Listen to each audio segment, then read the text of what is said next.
There is never time for doing everything. That's why we need to be selective and learn to prioritize. In this video, I will teach you 2 methods for prioritizing and 2 quick steps to jumpstart your new level of productivity. These techniques have done magic for me and I can't wait to share them with you. Every day, we are bombarded with tasks and are often left with a sensation that there is not enough time for all the things we need to do. That's why we have to prioritize and learn to focus. Can you relate? Your to-do list is endless, and at the end of the day, you don't feel satisfied with your performance despite running around the whole time. So what's the problem? In many cases, the problem is that we haven't been focusing on the right things, on your high priority tasks, but rather spending all the time on unimportant or even unnecessary activities.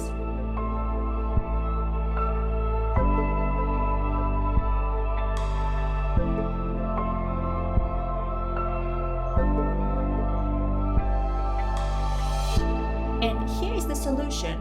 Learn to put first things first. But before we dive into the methods, we need to talk about consequences. Seeing the consequences of you doing or not doing the things is essential for any prioritizing technique. By definition, something that is important has long-term consequences. Something unimportant has few or no long-term consequences. So before starting working on anything, you could ask yourself, what are the consequences of me doing or not doing the task? Let's say you have to write an essay for one of your mandatory courses at the university. What are the consequences of you not doing this in time? Well, in the worst case scenario, you will have to retake the course next year. Your studies could get prolonged, it might cost you extra money, and you might have to postpone the beginning of your career. And this is not to mention all the stress that goes with it.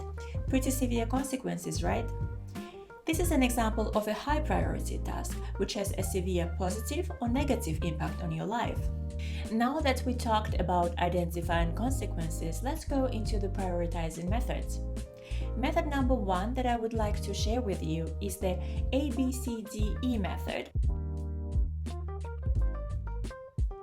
The ABCDE method is an excellent and powerful tool for prioritizing, which I learned from the book Eat That Frog by Brian Tracey. And this method truly changed my way of working and prioritizing things. It gave me so much clarity. And this is how it works. Take a piece of paper, list all your tasks, and then put a letter in front of each. A stands for something very important, something you absolutely must do. If you have more than one A task, you prioritize these tasks by writing A1, A2, A3. Your A1 is your most important task. Under this category comes, for example, writing an essay for your mandatory course. B is something you should do, but it has only mild consequences. This could be writing an email or returning a work-related call.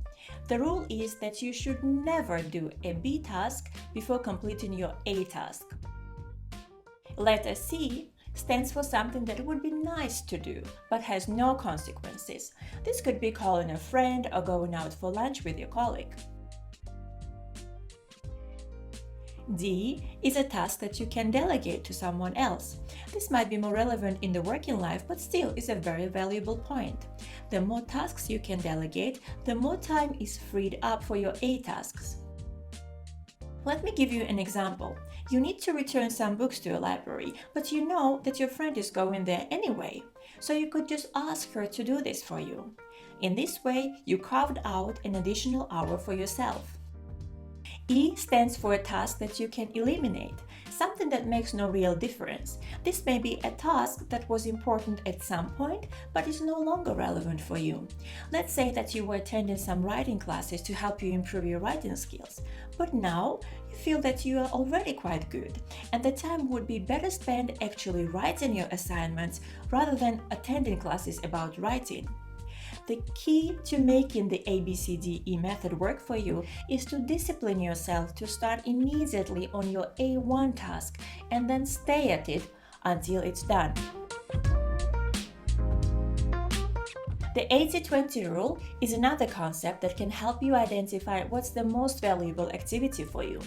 The so-called Pareto principle was named after the Italian economist Vilfredo Pareto, who noticed that people in society were divided naturally into what he called the vital few, the top 20% in terms of money, influence, output, and the trivial many, the bottom 80%.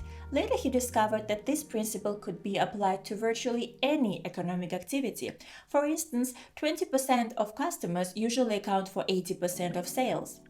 Similarly, 20% of your tasks will account for 80% of your results, of the total value that you produce. This means that even if you have 10 tasks to do, 2 of them will be worth more than the other 8 put together. And this is true even if each of the tasks requires the same amount of time. This is because our tasks are not equally weighted. Just think about this. You finishing one assignment could add more value to your career and life than doing all of the other 9 things on your to-do list. Pretty mind-blowing, right? And now, you can guess which assignments are we likely to procrastinate on. The sad fact is that we tend to procrastinate on our high-priority, high-value activities. This is because usually the most important and valuable tasks are also the ones that are challenging. Wouldn't you agree? Please let me know in the comments below what tasks you tend to procrastinate on. By the way, if you often find yourself procrastinating, you are not alone. According to research, 95% of students procrastinate and 88% of employees admit to procrastinating for at least 1 hour a day. To find out more, be sure to check out my video, How to Stop Procrastinating 6 Science-Based Steps, which reveals the scientific facts about procrastination and ways to overcome it for good. No matter which method you choose, the ABCDE or 80-20 rule, the key is that you always start with your highest value activity.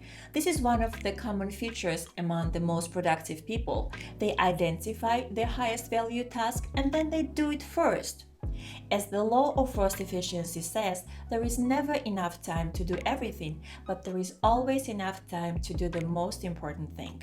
There will be more to do than we can ever accomplish, and that's why it's important that we don't confuse activity with accomplishment and don't mistake movement for progress.